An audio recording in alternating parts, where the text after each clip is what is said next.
Fakir a demandé le rattachement de la France à la Wallonie au moment où la Wallonie refusait le CETA. Ce qu'on vous propose, c'est une espèce de généalogie, de genèse du traité entre l'Europe et de libre-échange entre l'Europe et le Canada.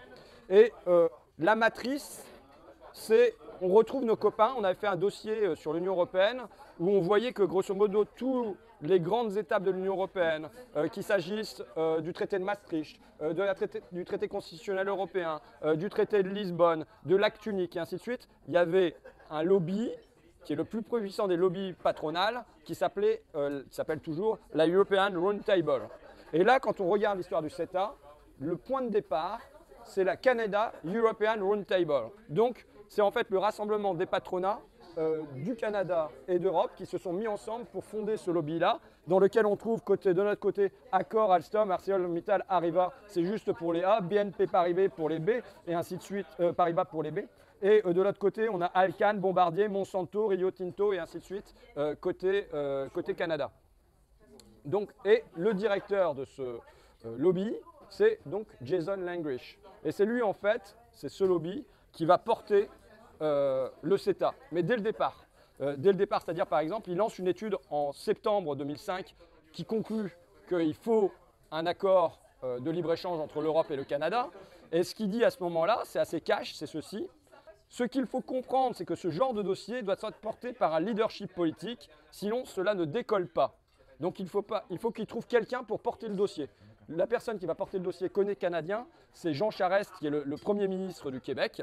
Et Jason Langrish est très satisfait de ses rencontres avec ce politique. Il dit « En 2006, la communauté des affaires a poussé Jean Charest à être le champion politique en faveur d'un accord de libre-échange. Et il a sauté dessus tout de suite. En fait, nous avons conclu un accord, c'était en novembre, il a dit « Je m'occuperai de politique, vous vous occuperez du business et du soutien des entreprises. » Nous avons tenu notre parole en apportant le soutien de 125 dirigeants d'entreprise et lui, de son côté, a rempli sa part. C'est lui d'ailleurs qui a convaincu Nicolas Sarkozy, le président français, de soutenir un accord de libre-échange. Il avait également les entrées avec Peter Mandelson, qui était alors le commissaire européen au commerce. Donc il a fait beaucoup, il a vraiment fait du bon boulot. Et donc voilà, ils ont trouvé le porteur politique qui ensuite a porté ce truc-là de l'autre côté, de notre côté, du côté européen et du côté français. On suit donc l'évolution de ce traité de libre-échange tel qu'il est raconté par son principal instigateur, à savoir Jason Langrish, ce directeur d'un lobby patronal des deux côtés de l'Atlantique. Je trouve que les conclusions tirées par toute cette histoire-là, donc on va le rappeler quand même, cet accord est passé sans passer par les parlements. Il y a un parlement qui l'a examiné, qui l'a refusé, on lui a mis la pression, donc le parlement wallon, on lui a mis la pression pour que finalement il signe. Ça n'est pas passé par les parlements, ça n'est pas passé par un référendum. Mais quelle est la conclusion qui est néanmoins tirée par les dirigeants européens? C'est que le problème dans tout ça, c'est qu'il y a eu trop de démocratie. Et que la démocratie, elle bloque tout ça. Donc il faut que pour la suite, il y ait moins de démocratie. Et c'est dit, alors de manière un peu technocratique, par le Premier ministre belge, l'ancien Premier ministre belge Guy Verhofstadt, nous devons apprendre de nos erreurs. Parce que voilà, là c'était une erreur, c'est de ne pas pouvoir passer par chez les Wallons et tout ça.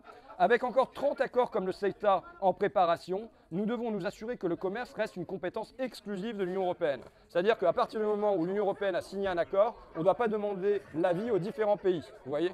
Et alors, c'est dit de manière encore plus claire par Pascal Lamy, donc l'ancien camarade de François Hollande, ancien directeur de l'OMC et tout ça. On ne devrait pas avoir besoin de la ratification des parlements nationaux. Vous voyez, il faut se passer les parlements et juste se contenter de ce qui se passe européen. Jean-Claude Juncker dit qu'on doit réfléchir à son modèle de fonctionnement. Mais à quel modèle de fonctionnement? Qui doit réfléchir à un modèle de fonctionnement? Ce n'est pas l'Europe, c'est la Belgique. C'est la Belgique qui doit remettre en cause son modèle de fonctionnement parce que ce qui ne fonctionne pas aujourd'hui, c'est la Belgique, ce n'est pas l'Europe. Je pense qu'on a des fous dangereux, quoi. Je me demande qui est le plus psychorigide entre l'ancien comité central du Parti communiste de l'Union soviétique et les dirigeants de l'Union européenne aujourd'hui.